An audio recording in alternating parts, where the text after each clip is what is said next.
Hey, what is up guys? So we are going to be doing the deck profile that all you guys have been wanting me to upload, which is the new Dragon Rulers basically. It's the new Vector Pendulum based deck with the new Azneyes, the Absolver. This card is absolutely amazing. We're probably going to get more support. If you guys haven't seen this video, highly recommend you guys to watch this deck in action. I've played against so many other decks, and this is basically what I've actually played and had a lot more consistency with. But anyways, let's go ahead and jump right into the deck profile, then I'll explain the choices as we go along. If these cards get a few more support cards, this deck is going to be absolutely crazy, because basically you make it so your opponent cannot even play, and you have so much advantage in the game. Good thing we banned that side of night. Anyways, let's go and jump into the profile. So first off, we got one copy of Master Pendulum, the DRACOSLAYER. Then we got two copies of Draco Ruler and Vector Pendulum. Now, if you want to, you could totally just play 3 copies of Vector. Although this card, the Master Pendulum DRACOSLAYER, allows you to pop immediately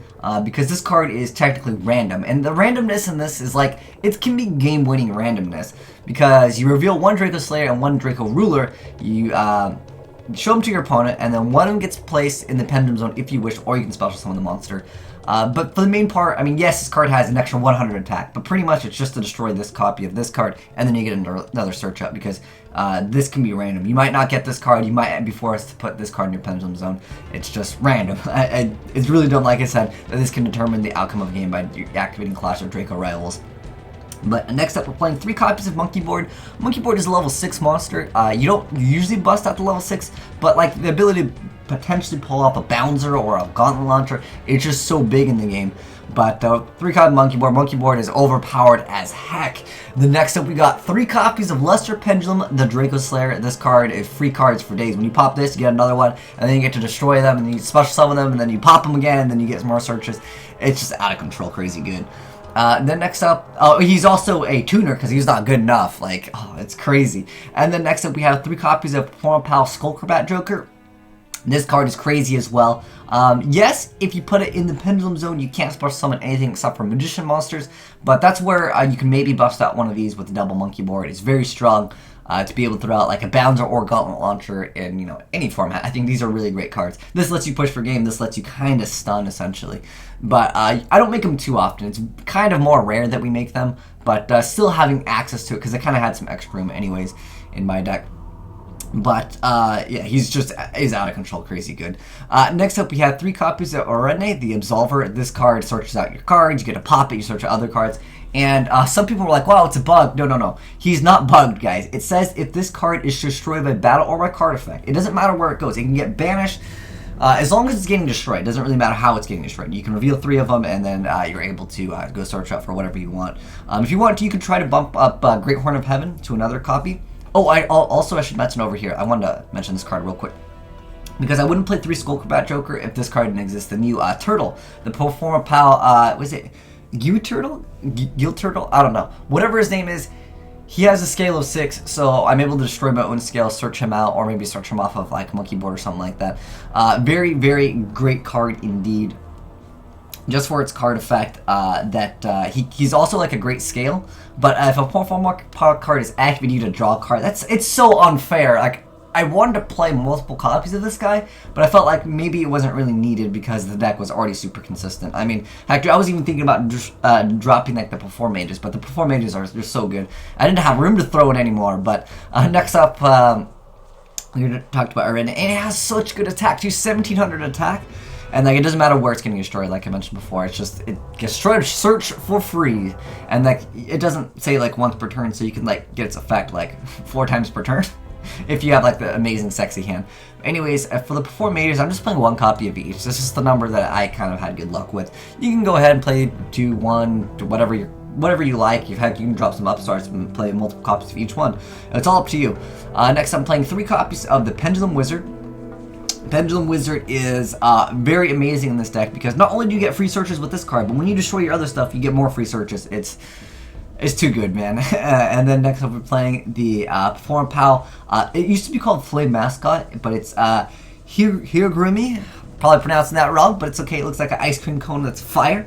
But anyways, it's got a really good effect. If this card on the field is destroyed by battle or by card effect, you can special summon one Performage monster from your hand or deck, except for the same copy itself. It basically just helps you stall, and he's just got a really good effect too. And the Pendulum effect is if face-up Performance monster you control is destroyed by battle or by card effect, you can special summon this card from your Pendulum zone, and then you take 500 damage.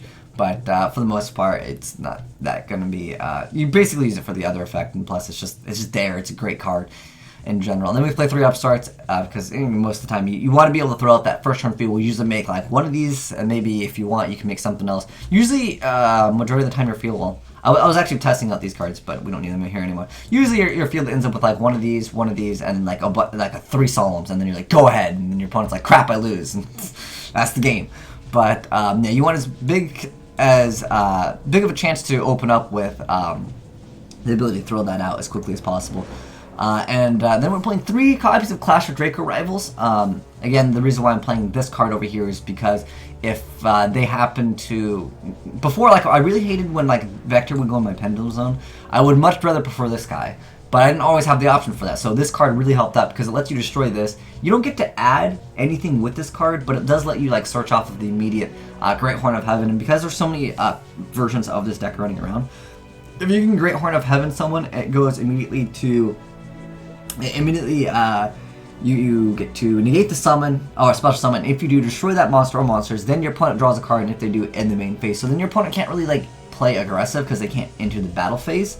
So, at that point, it really sucks for them.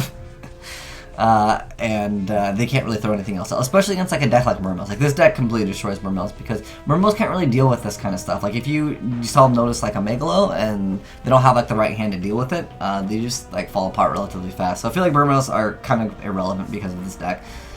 And then, so yeah, we're playing as far as the traps. Actually, no, did we go over Wavering Eyes? Wavering Eyes is pretty simple, though. I think it's pretty self-explanatory.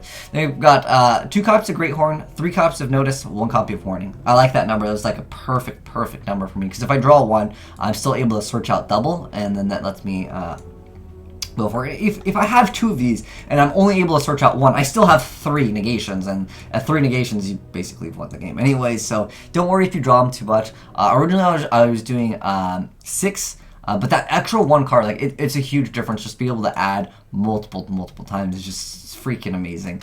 But anyways, as far as the extra deck goes, I'm playing 1 copy of the Dinosaur Power, the Mighty DRACOSLAYER. I don't bust them out that often. I go for this card majority of the time. And then we got Photon Strike Bouncer.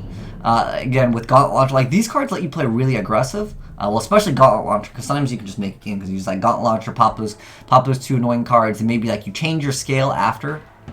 Later down the line, if you even let your opponent survive, because you usually end up winning after Gauntlet Launcher play anyways, because he's able to destroy 2 monsters. A lot of people don't know that you can activate its effect twice. You can detach 1 material, then destroy 1 monster your opponent controls. And, oh, by the way, I wanted to mention real quick that this card apparently does not target when it shuffles a card from the field into the deck.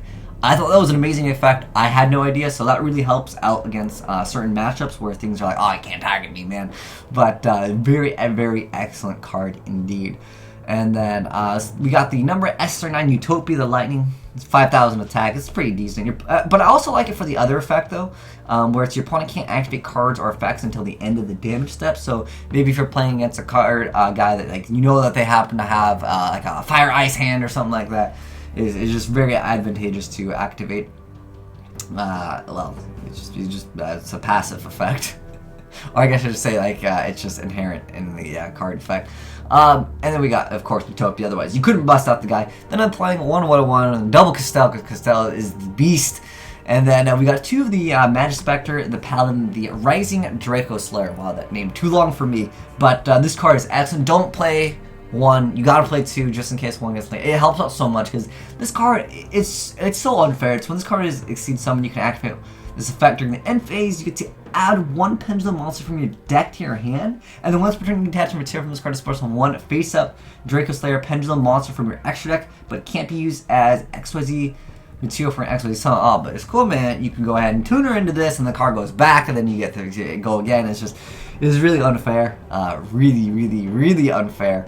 Especially when you already get that search off to search out anything in your entire deck. Like, they really need to like limit the cards that you can get with the pendulums. Like a lot of cards in Yu-Gi-Oh, they're like, you know, 1,000 or less attack, and this one's just like any pendulum, just go for any of them. Like, and like they're so like generic, like it's crazy, man. And then Dwellers shut down those BAs, anything that you know, would hurt you. Pretty good card.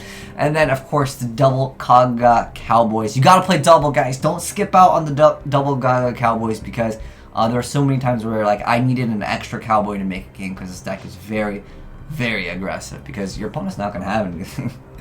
But anyways, thanks for watching, guys. Have some fun with the deck. Let me know what you guys think. If you guys think there's anything that we should change, I would love to hear your comments down below, and we maybe can make some adjustments for the deck.